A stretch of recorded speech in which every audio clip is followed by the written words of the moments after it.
Almost there.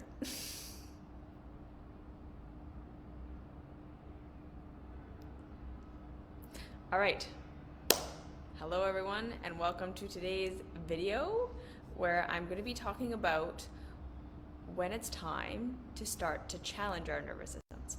Okay, so before we even get started at all, I want you to remember that if anything that I'm about to say does not feel good, if it feels stressful, if it feels like that energy that doesn't feel grounded and exciting, but it feels like pressure and anxiety, if it feels like adrenaline, if it feels like stress, if it feels like this means you're not doing the right thing or you're not doing good enough, or like, oh my gosh, there's a whole other step that I'm gonna have to do and I can't do it and I'm scared, and this means that I'm not doing good enough on my self-love path, and this means there's this whole other thing before I'm gonna feel better, and oh my gosh, if anything that I'm saying sounds like that, okay, if that's how this feels, then understand that that's your nervous system, that's your body, that's your guidance, your wisdom, letting you know that this right now isn't where you're at, this isn't your step, this isn't what you need right now, this isn't supportive of what you need right now.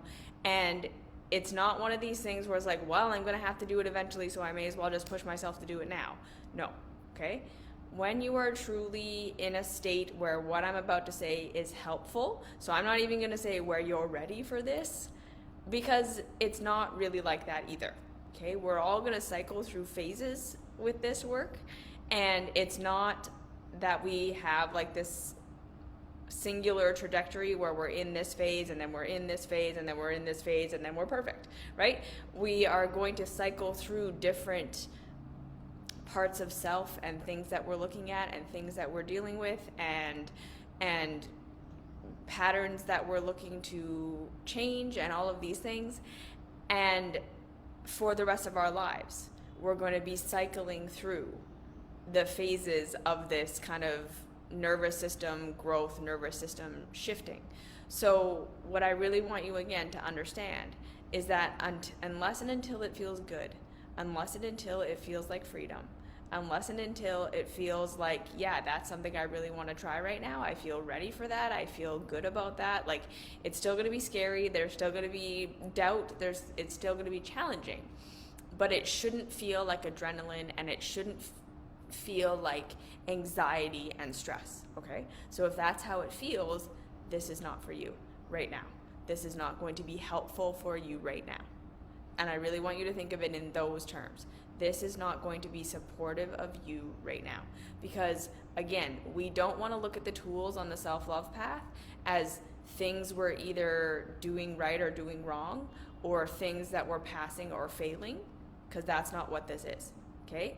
The self-love path is all about, does this tool serve me right now? Whatever's being offered, whatever we're learning on our self-love path, whatever tools, whatever techniques, things that we can use to support ourselves on this path. The question is always, is it working for me? Not, do I measure up to it? Or if I can't do it right now, or if it doesn't feel good for me right now, that means I'm not advanced enough, or that means I'm not doing a good enough job, or that means I'm failing in some way, because it doesn't, okay? These tools are for you. This path is for you. This is all about just you learning, like I say, different tools, different things to help support you where you are every single day in your life, which again is not some straight line trajectory of just constantly getting better and better and better and better and better, meaning that if you're at some other place that you're worse, okay? This is just a continual evolution of different steps and phases, and we're going to use different tools at different times, and then we're going to let it go, and then we're going to try another tool, and then we're going to come back to the old tool and all these things. So just really, really, really focusing your mind and focusing your attention on, like, this is not a new thing for you to measure yourself against.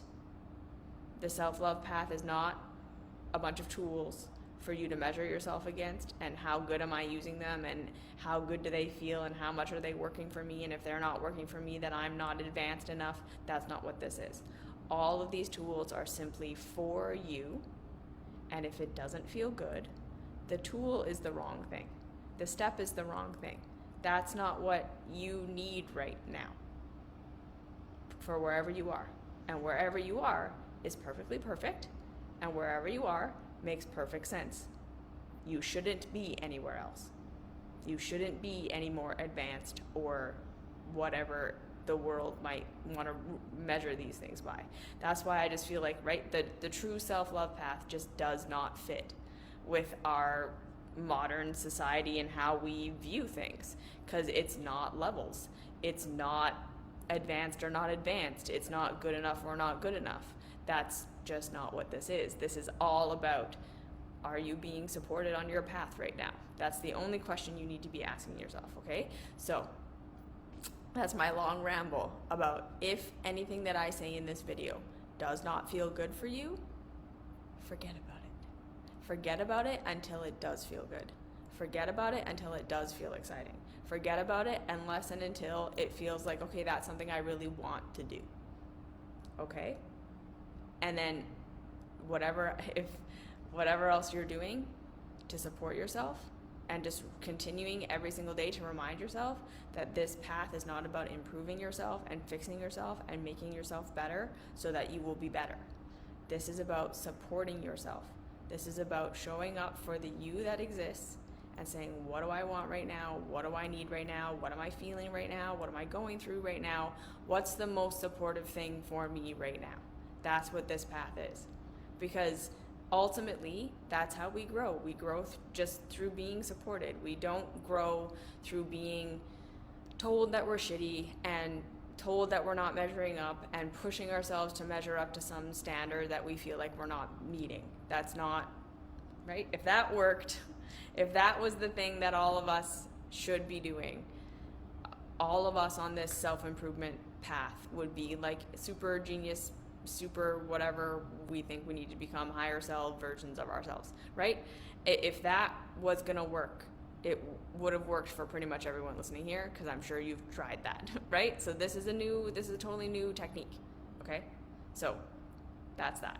Second thing is to just remember that none of this is meant to be a substitute for therapy, a substitute for working one-on-one with someone that can support you, a substitute for other books. This is, right? Self-love is not the answer, the one tool, the thing that's going to rescue you. It is a support for, like I say, any other tool that you're going to use. It's something that is a foundation for everything else you're going to do in your life, that makes everything else you're going to do in your life more effective. That makes, and like I say, so some of us don't have access to therapy, some of us don't have access to one-on-one, and we're going to be able to get pretty far or really far with this work. Some of us do have access to therapy, and then we can use our self-love tools and our self-love understanding and our self-love awareness and all of these practices, and it will enhance our therapy or our whatever else we're doing, right? There's lots of other different spiritual paths and paths of thinking and psychological things, neurological things, working with the nervous system that I'm not talking about, that are equally awesome, and they can just be incorporated onto this path. So just remember too that, like, you're not meant to just find the one thing and then this thing is supposed to be all of it for you, and if it isn't, you're trapped or you have to fall, like, you know what I'm saying? Just understanding that this is all a journey, and every tool that supports you is good, right? If anything works for you, do it and incorporate it, and it counts and it's good enough. And so you are good enough. You are good enough right here, right now. Whatever you need to be supported on your path is legitimate and valid. And the more you can practice these tools that are the foundational tools of the self-love journey, which are showing up for yourself with compassion, assuming that whatever you're doing, whatever you're feeling, whatever you're processing through, however you're reacting, the self-sabotage, the coping, the numbing, the scapegoating, all of these things, that you have a good reason for why you're doing them, that you have a good reason for why you are where you are, that you have a good reason for why you think what you think and you feel what you feel. Oh, sorry. Usually I can fight it off, but today not so much, I guess. that compassion, right? That you're not just fucking up your own life because you want to fuck up your own life. You're not just not trying hard enough. You're not failing. You're not feeling something you shouldn't be feeling. You're not weak. You're not too emotional. You're not too numb. You're not broken. You're not addicted for no reason. You're not coping and numbing and scapegoating for no reason. Everything you're doing has a positive intention. Everything you're doing is the best you know to do deep in your nervous system right now to keep yourself safe. Everything that you're doing is an attempt to get your needs met. Okay? It's an attempt to fit in. It's to fit into what you were trained to believe fitting in meant, to the culture of your upbringing, to the culture of, again, really remembering that so much of what you believe to be true, so much of your actions, so much of the patterns that you have in your life aren't things that you consciously decided to do in your adulthood when you had full faculties and just decided to do something that has negative consequences. You're not just trying to fit into a mold that you might not even consciously agree with anymore. Yeah? Because you're weak and silly. You're not looking for approval because, again, you're just weak and you should just learn how to be more independent and learn how to love yourself more and better, and just like, what's wrong with you that you're continually looking for approval from others? It isn't that, okay? We learn deep down in our nervous systems in our childhoods that when we're not loved, we are dying. So as much as we might be adults now who can consciously see that we're not going to die if people reject us, it still feels that way for a lot of us.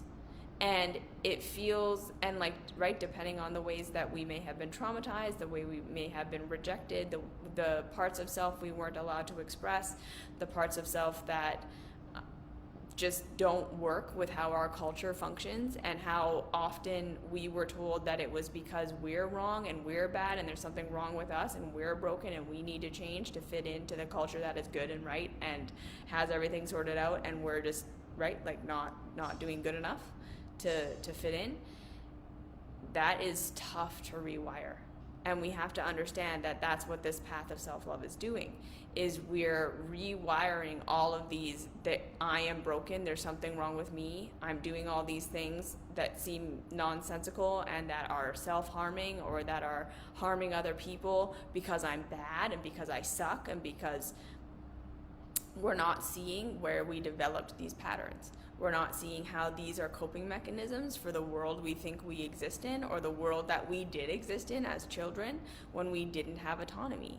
And when, like I say, when we were just doing the best we could to try to follow the rules that we were being handed, while also trying to simultaneously do what felt good to us, and noticing the things that felt bad to us, and the whole complicated wires being crossed of there being pleasure when we rejected ourselves to fit in, even though we were destroying a part of ourselves. So that felt bad, but it felt good to be accepted because that felt like we were going to get our needs met. So that total pain pleasure cross, and then at the same time the cross of feeling the pain of being rejected even when we were doing something that was totally authentic to us or completely right for our growth path, and that totally crossing our pain pleasure wires. And so again, there's a good reason why we are where we are. There's a good reason why we do what we do. There's a good reason for everything that we're expressing right now. And as evil or as self-destructive or as chaotic or as, like I say, self-sabotaging or harmful to others as it may appear to be, and it may actually be, right? Like that we could really be causing ourselves and other people harm. We're not doing it because we're evil and we want to cause harm. We're doing it because somewhere along the line, our bodies, our physiology, and our neurology got wired and crossed that is what we have to do to survive. So the very first step on this path is learning to develop that compassion for ourselves. Where we want to go into self-blame, where we want to go into shame, where we want to go into guilt. Because again, To our bodies, those are life-saving mechanisms. We're not shaming and blaming and guilting ourselves because we actually are evil and need to shame and blame and guilt ourselves to change. Nor are we in shame, blame, and guilt because we just don't love ourselves enough. Right? A lot of people just think, oh, I'm just like slipping into shame and blame and guilt because I'm just like failing at the self-love path. I don't love myself enough. I don't value myself enough. It's like, no, you're doing that again, because that shame, blame, and guilt and self-abandonment is how we adapted. Those were our adaptive strategies in our childhoods when doing what was acceptable and got us love and therefore survival felt bad to us because it didn't feel good in our genuine selves. It wasn't actually who we really are. Culture is messed up, and the thing we were being asked to do is actually in true reality harmful, bad, and wrong, and not helpful. Like a lot of the religious rules and a lot of the things we needed to become to fit into education and things we need to fit into society aren't actually objectively helpful things, and they are objectively harmful. But in order to get ourselves to do them, we had to have blame, shame, guilt, and self-abandonment in order to generate enough negative emotion around not doing those things, yes, to force ourselves to do them. We had to have blame, shame, and guilt and self-abandonment around the things that felt truly good to us, that were in alignment with our truth, that are in alignment with the truth of real reality, that got us rejected, that got us in trouble, that didn't align with culture, because we had to stop ourselves from doing them in some way. We had to stop ourselves from doing what felt good and was right, because that was a survival threat in our childhoods. So that's what shame and blame and guilt and self-abandonment are doing.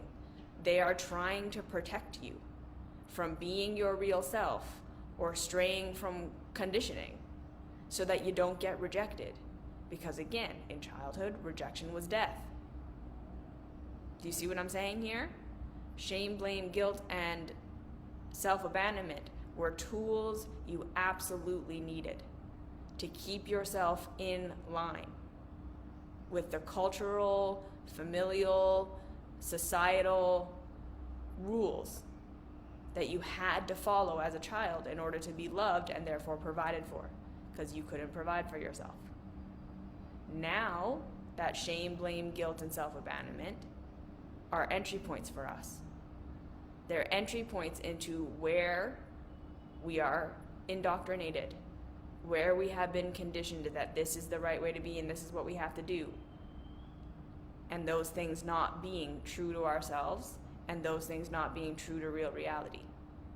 Where we shame, blame, guilt, and abandon ourselves, where we're trying to fix ourselves, where we're trying to get rid of parts of ourselves, where we are afraid of parts of ourselves, where we believe parts of ourselves are evil, where we have never connected to parts of ourselves before. Like literally there are parts of self that we see and we're just like, I don't even know what that part is. I don't even want to know what that part is, right? These parts of self we've never had the opportunity to discover, to grow, to expand into. These are our entry points now into deprogramming ourselves.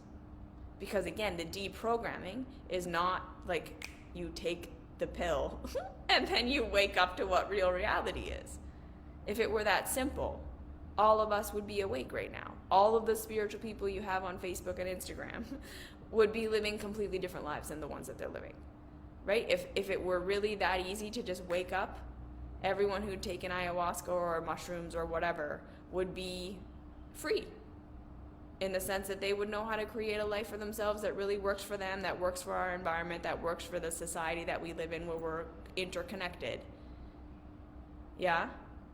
And don't really care so much about being rejected or accepted, but know how to get their needs met and know how to be a part of a community and know how to, like I say, respect the land and respect one another and respect themselves. That's what it would look like. So we don't have that. Clearly we don't have that.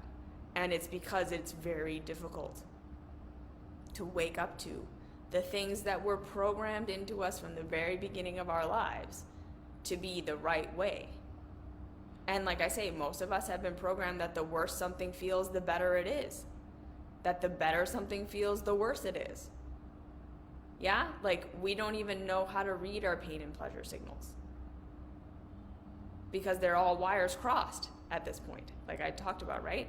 We might have bits of pleasure to pursue something, but then the fear of that, the nervous system shutdown of that, the shame, blame, guilt that comes with that to keep you from doing it, the consensus reality pain shows up so loud, and then we can't tell, well, okay, did that feel good because it's actually good, or did that feel bad because it's actually bad, or because it goes against my conditioning and therefore my body thinks I'm going to die if I do it. And then we can't tell if something feels good because it's truly true and it's truly right and it's truly supportive, or if it feels good because it gets us approval, we fit in, or it feels good because it's stopping us from doing a bigger thing that would get us disapproved of. Because a lot of us have like our addictions and the things that we say, well, this doesn't get me approval, nor does it feel good. And like if we're drinking, or if we're doing too many drugs, or if we're scrolling social media too much, we can think like, well, this doesn't get me approval and it makes me feel shitty, so like, what's that? And I say, well, again, that's your coping mechanism. That's how you're numbing the pain of the other parts of your life you don't know how to feel, of the other parts of your life you don't feel like you have autonomy within. We do these numbing coping things because we might just be overwhelmed, because our society is incredibly overwhelming. It might not even be that we're necessarily doing something wrong, but we're like so overstimulated and so just like the messages all day long, the input all day long. Sometimes we just need to zone out because we're just completely overwhelmed and we don't know how to create space for ourselves in this totally overwhelming world. Or again, we're in pain. We're doing the things we think we should be doing. We're getting along socially. We're working the job. We're doing whatever. But in order to keep doing that, we're in pain. And we need to numb ourselves from that pain when we stop. And that's why we numb and we have addictions and we do these things. So again, that first compassion of, because we're not going to see it right away. In the beginning, we're not going to clearly see why we're doing what we're doing. We're not going to know why. We're not going to see the positive intention. We're going to believe that what we're doing is just bad and wrong and we need to fix ourselves. Right? In the beginning, we are so indoctrinated that we are broken, that we are going to have parts of ourselves that we'll be like, no, definitely can't love that. If I love that, it'll destroy me. If I love that part of me, it's going to take me down. I'll be evil forever. I'll waste my life. I'll throw my whole life away. This part of me must not be good. There's no way that this part of me could possibly be good or have any positive intention. We're going to have parts of ourselves that we feel so much shame, blame, guilt, and abandonment around that even getting to a spot where we can say, okay, maybe that's not the answer, is going to take a lot of work. And learning to be on our own side, because that's what this is. Like, so I've been asked before, like, what does showing up for yourself mean? And this is really just what it means. It's whenever you're feeling something, whenever you're doing something, whenever you're in pain, whenever you're doubting yourself, you're in shame, you're in blame, you're in guilt, you're coping, you're numbing, you're self-sabotaging, you're in your bad behavior, you feel like you need to fix yourself, you feel like you're failing, there's a part of you that's coming up that you don't understand and you want to get rid of. It's just literally pausing and saying, nope, there's a positive intention here. This part of me is good and it's just trying to help me. I'm not bad. I have a good reason for feeling what I'm feeling, for doing what I'm doing, for believing what I'm believing. There's nothing wrong with me. Even when we're in shame, blame, and guilt, we don't blame and shame and guilt ourselves for being in shame and blame and guilt. We say, yeah, I'm trying to protect myself. I'm trying to keep myself in line right now. That makes perfect sense. There's nothing wrong with me. That's step number one. Okay, so before we get to what I'm going to talk about in the second half of this video about challenging our nervous systems, we really want to anchor in the first two steps. So that first step is compassion. There's nothing wrong with me and I'm doing this for a good reason. And then the second step is curiosity. Where did I learn that this was the only way to behave? Where did I learn that if I don't do this, or if I do this, that something bad will happen? What do I think is going to happen? What happened in the past when I was this way or wasn't this way? What happened to me? How was I traumatized? How was I trained to through like actual experience of being rejected, being traumatized, being abandoned, being shamed, being harmed in some way, that this part of me is bad, right? We start to ask ourselves, what is the positive intention that this part of me has? What could I possibly be getting out of this behavior, right? How is this behavior helping me? How is my numbing, coping, self-sabotaging working for me? What is it trying to protect me from? What pain is it blocking so that I don't have to feel it? Do you see what I'm saying here? We start to get curious of actually saying, what do I need right now? Where did I learn this was the way to live? Where was I traumatized and shown that if I don't do it this way, I get rejected and shamed and blamed and guilted, even though it doesn't feel good to me? Right? You didn't just make it up. You didn't just start doing these things in your adulthood to fuck up your own life. You learned somewhere that this was the only way. You were shown through experience that when you don't do this, or when you do this, you get blamed, shamed, and guilted. And we really start to show up for these parts of ourselves that got abandoned, that didn't have autonomy, that didn't have freedom, that couldn't be abandoned and shamed and blamed and guilted and still be okay, that weren't the adult you. We show up for these parts, and we show up with compassion and love, and we say, okay, I see you. Thank you for trying to protect me. Thank you for developing this habit to keep me safe. Thank you for doing what you had to do to adapt to the conditions you were in. That's what that is. That's how we start to move through this. First things first. We show up for these parts, and we don't ask them to change. We don't try and make ourselves different right away. The first two steps are just compassion and curiosity.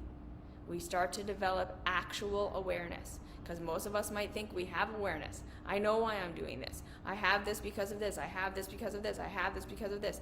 But if it's not coming from a place of compassion, if it's not like, oh, I see why I did that.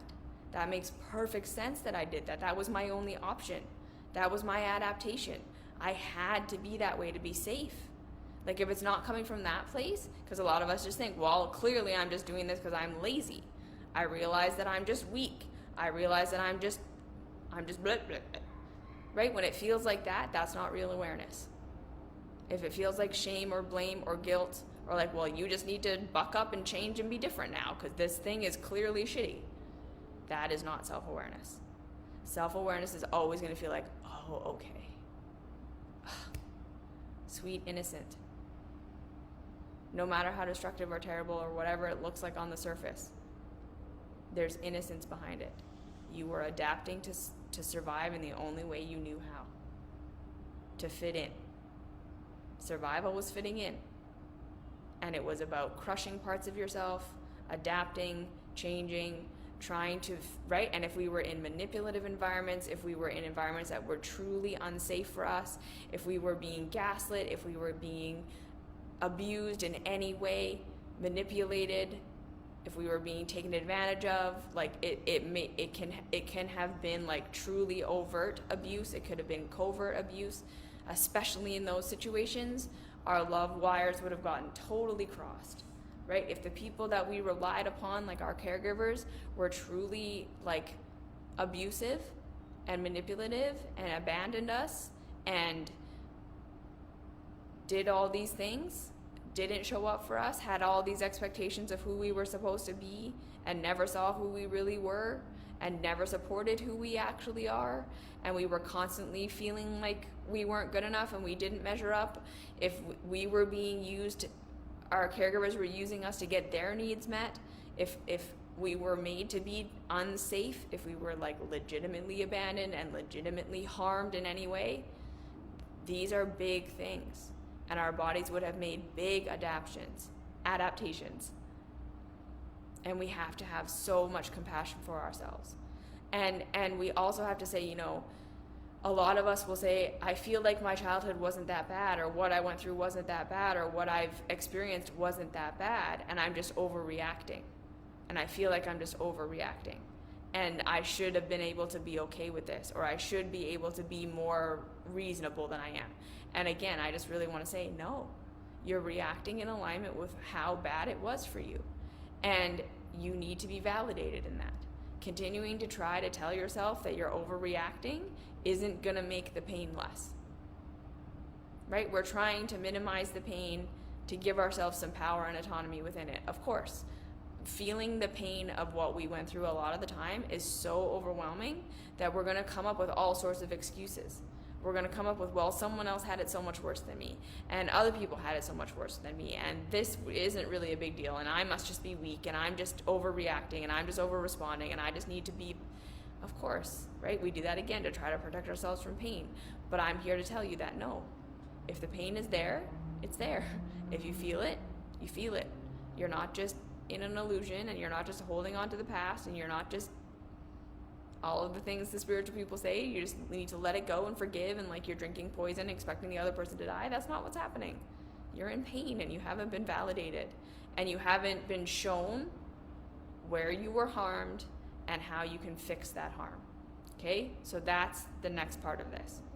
When we have learned to make ourselves our own safe place, when we can be in pain, when we can make mistakes, when we can fall down, when we can have things come up, we can have emotions, we can have part of selves that come up, we can have all of these things, and we understand, we know how to actually viscerally show up for ourselves where it feels like something, right? We've practiced this compassion and we've practiced this curiosity to the point of it, our own love feels like something.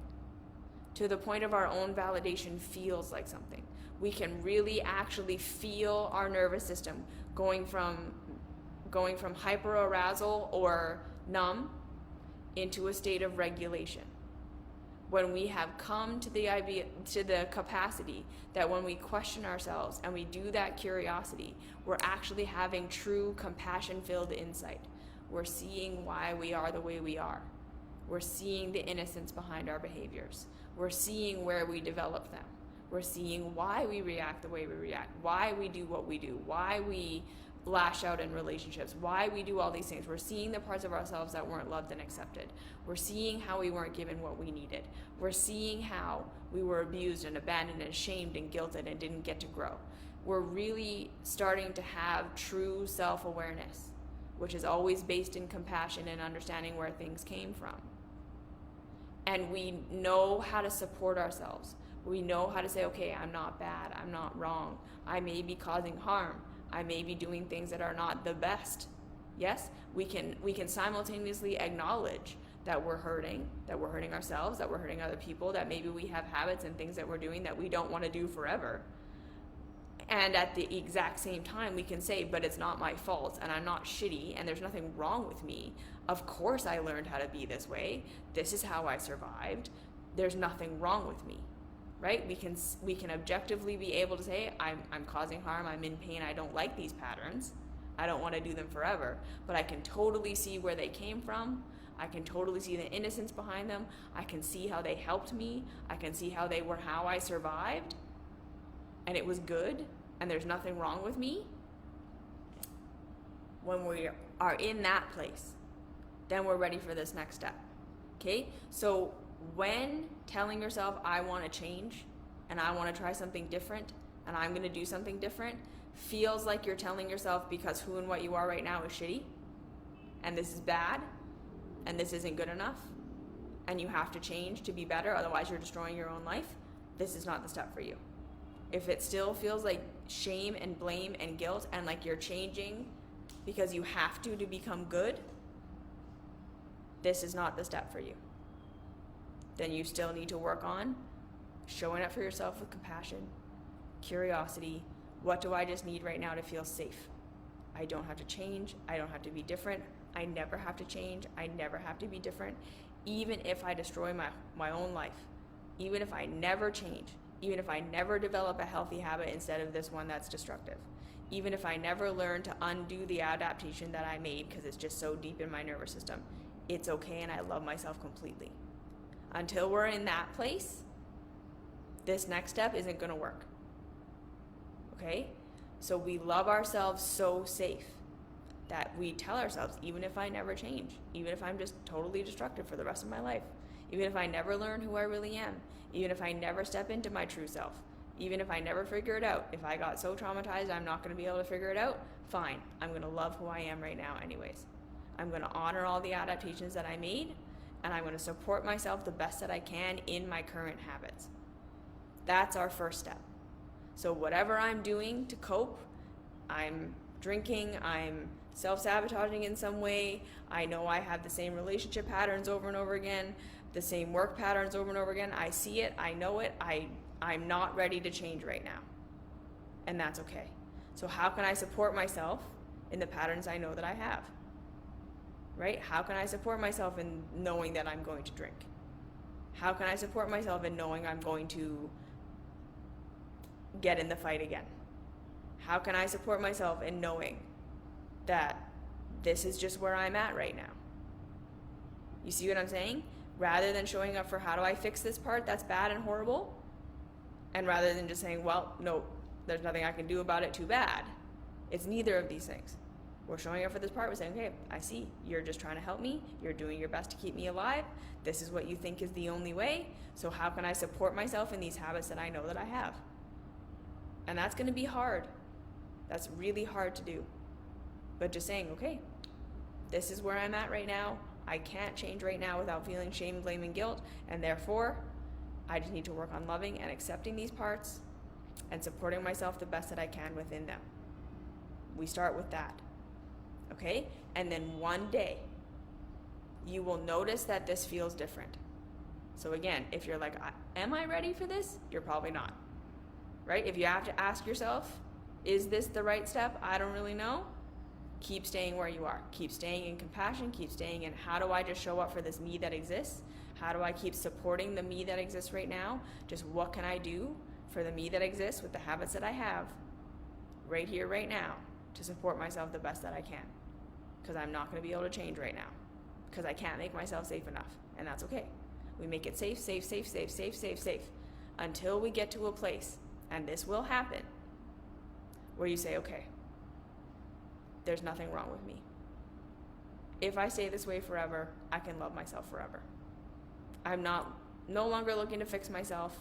I'm no longer looking to make myself better or make myself my higher self.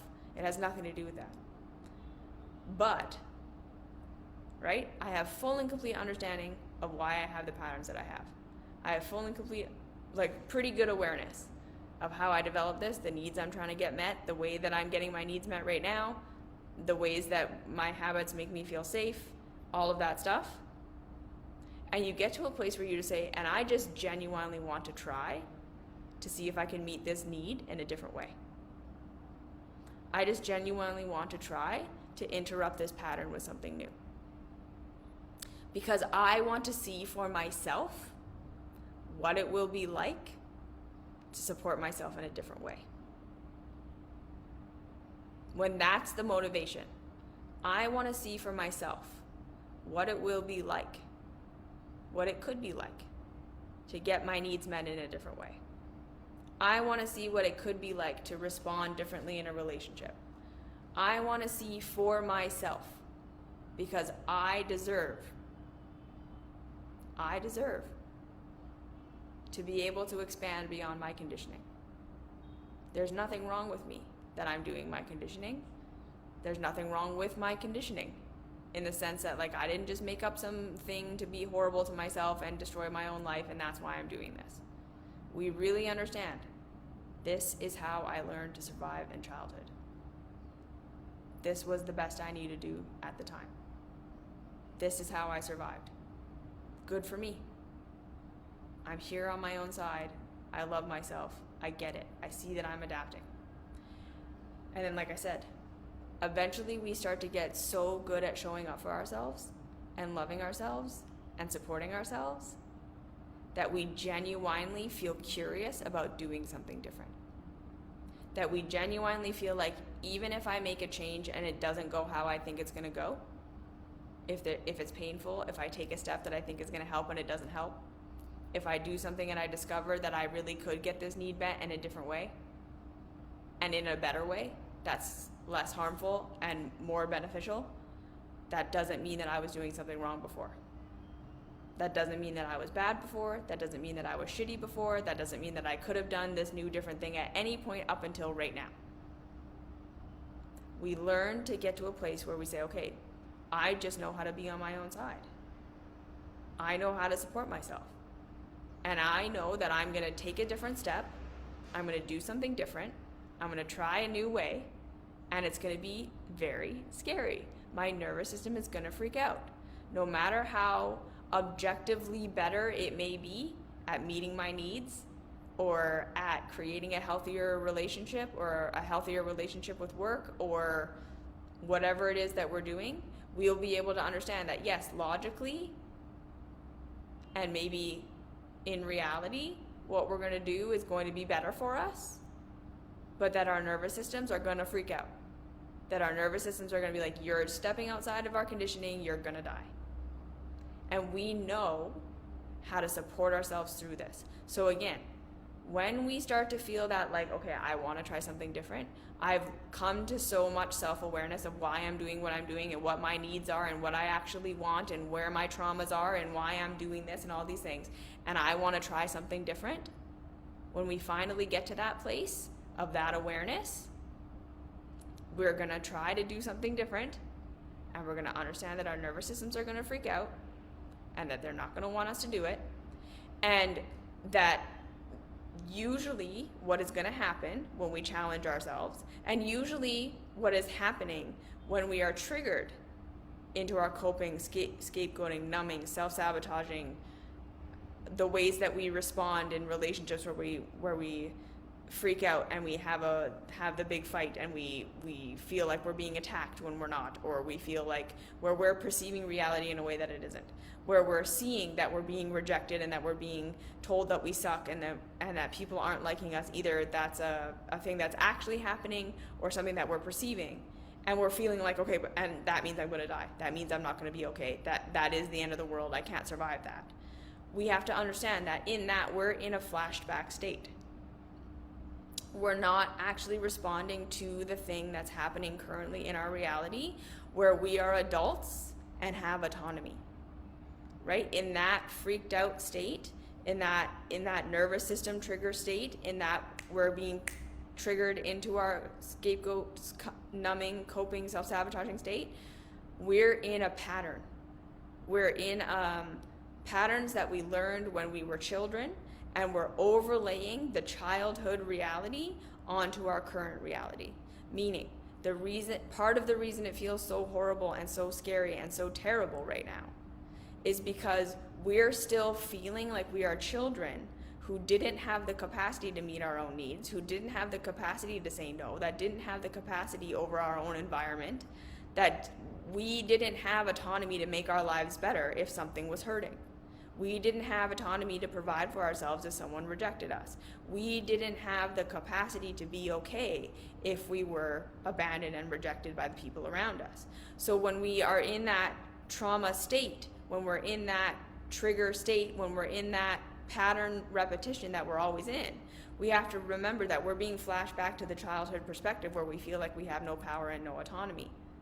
So part of being able to support ourselves into making new, different choices is predicting and knowing that when we take a different step, that when we do something different, when we ask for our needs to get met, or we ask for clarification on what someone meant instead of assuming that they hate us, when we take a step back from work, when we choose to not drink or not do our numbing, or coping, or scapegoating ways, and all of our emotions start to come up, we have to be able to orient ourselves to our actual environment.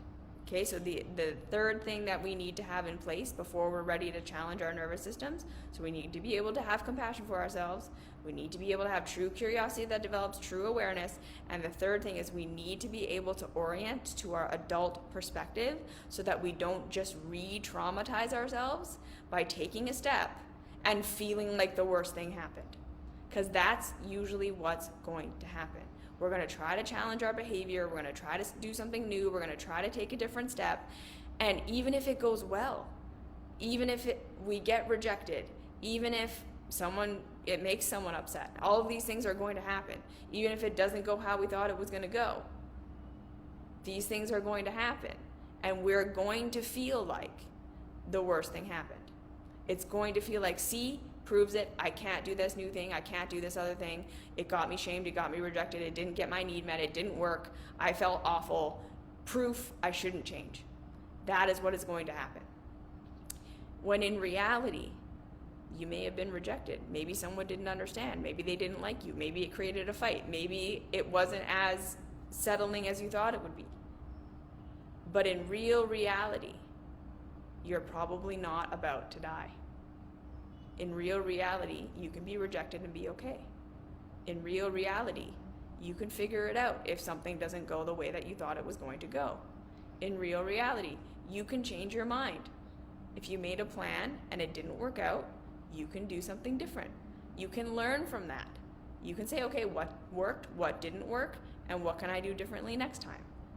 You see, when we can orient to saying, okay, what actually happened there? Okay, we got in a fight, they aren't upset, they aren't happy with me, but what does that actually mean? Am I about to be on the street? Can I no longer have food? I did something different, it was scary, but did I actually hurt myself?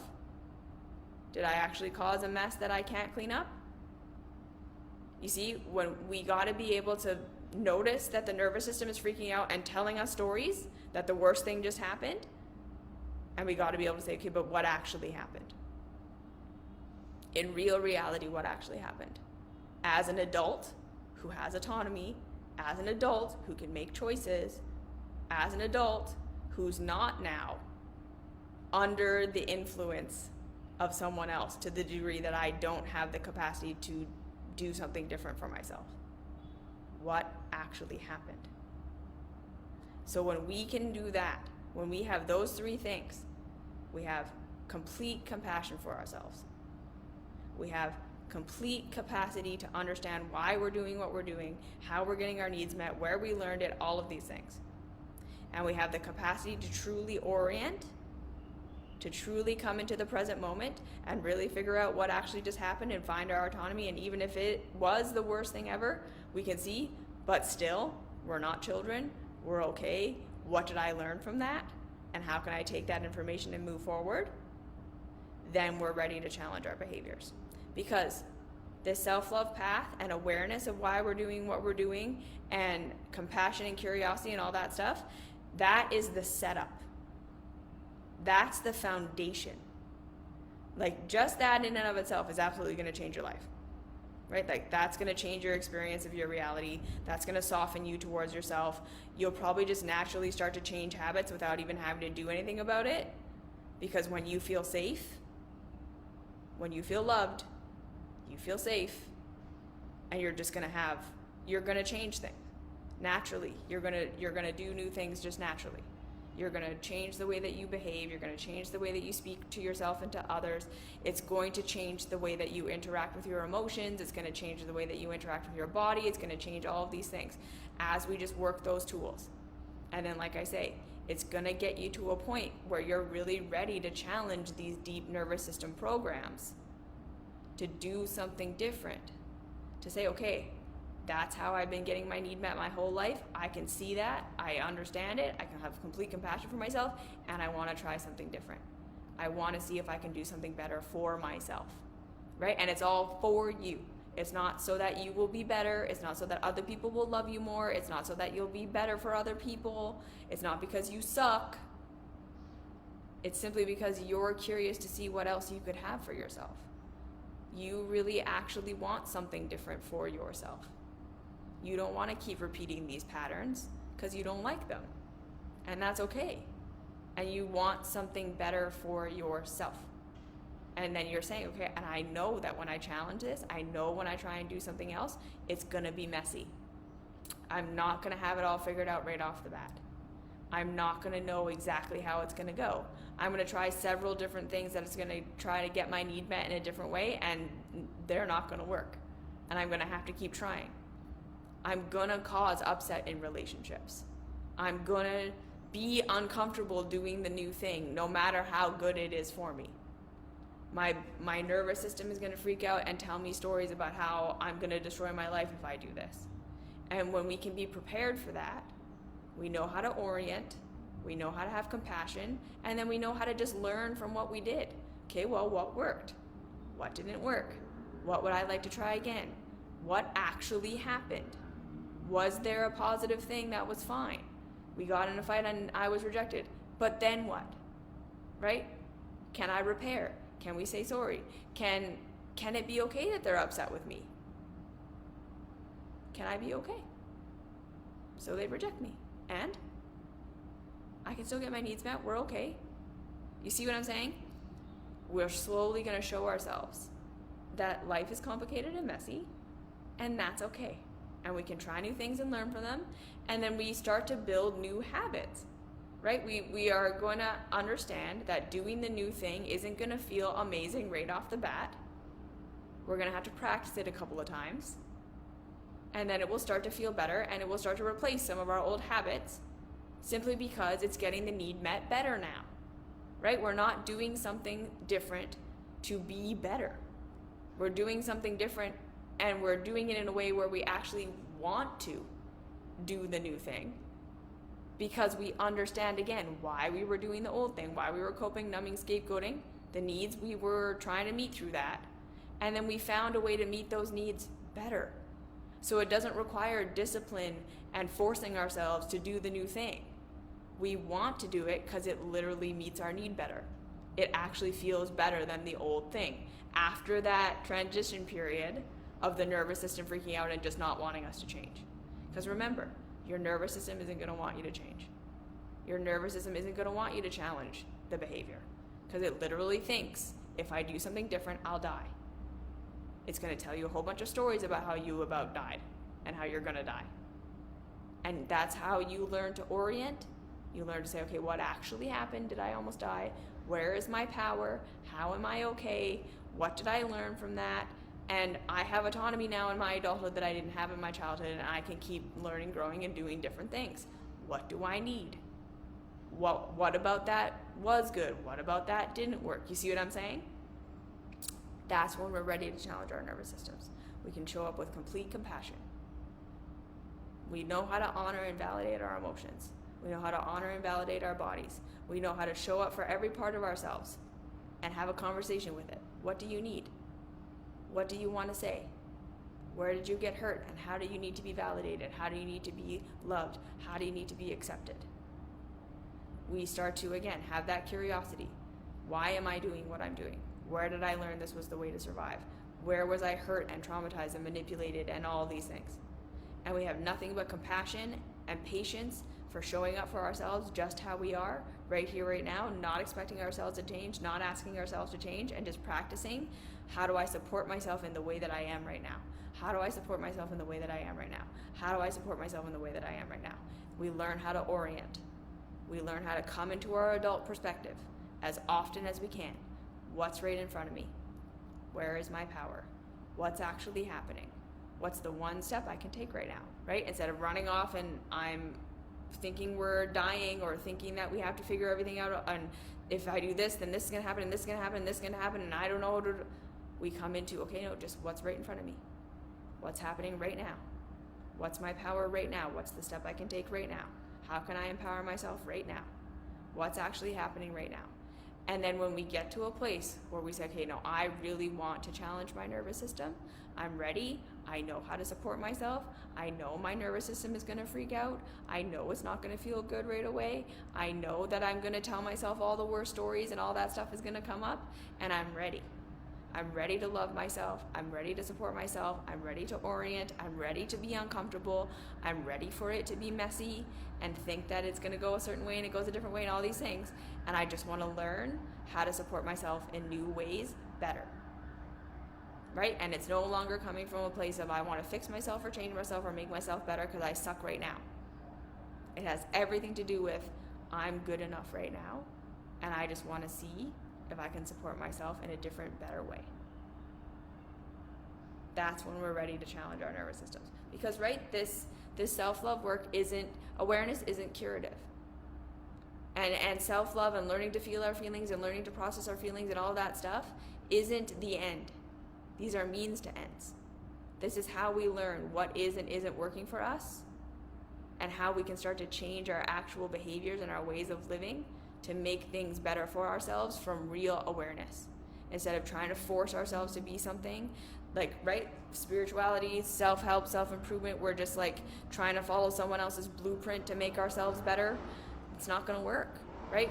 We do need to take this time of not trying to change, not trying to fix anything, letting ourselves feel our pain, letting ourselves process our emotions, letting ourselves be who and what we are right now, and be totally upset and be validated in everything that happened and be hurt and angry and resentful, and we go through all of that. And then eventually we get to a place where we do want to challenge it, and we want to try something different, and we want to find new ways of being. And it's just phases. And we're gonna oscillate between these phases, right? We're gonna change little parts of our lives, and then we're gonna have processing parts, and then we're gonna change again, and then we're gonna process again, and then we're gonna change again. But understanding that, right, it's not simply sitting and feeling our feelings, and then that's what changes our lives, right? It's like sometimes we just need to be validated in the pain, and then we feel better. Sometimes we just need to go through that process of grieving, and then we feel better. And it's just processing a thing that we went through, and it just is hard and it hurts, and then the processing makes us feel better.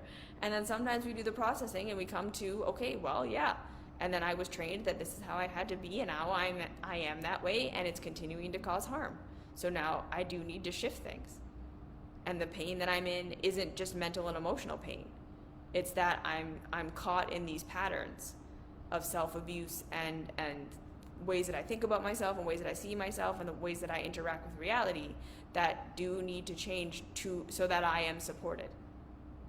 Like, I'm continuing to be in pain because I was taught to live in a way that doesn't work for me, and I have to change. And then that's what this is about. Okay? So when we're ready to challenge our nervous systems, this is what it looks like. It looks like messy, and it looks like being able to show up for ourselves and figure things out as we go, because we're not going to know until we try, and we're going to have to try a lot of different things before we figure out what really works, and then we're going to have to try them over and over and over again until the body starts to see that it works and that the new way is safe and that it gets our needs met and that we don't need the old way anymore.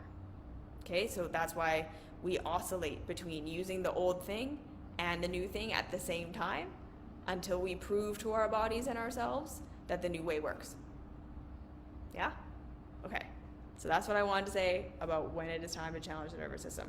I hope that helped. I hope that's clear. It is like it's a step on the path that when it's truly supportive for you, it will feel exciting and scary, but it'll feel doable. Okay? So if it doesn't feel like that, forget about it until it does. You're perfectly perfect wherever you are. And even if you never get there, even if you stay in, I'm just here to show up for the me that exists and to support the me that exists the best that I can, and that's what you do for the rest of your life, that is perfect. There's nothing wrong with you. Just show up for yourself, support yourself, love yourself just how you are right here, right now. And if and when it's time to grow, you will know, because you will feel like doing it. Okay? Okay. So that's it. I love you. Thank you for being here. You are perfect. And I'll see you next week for the next video.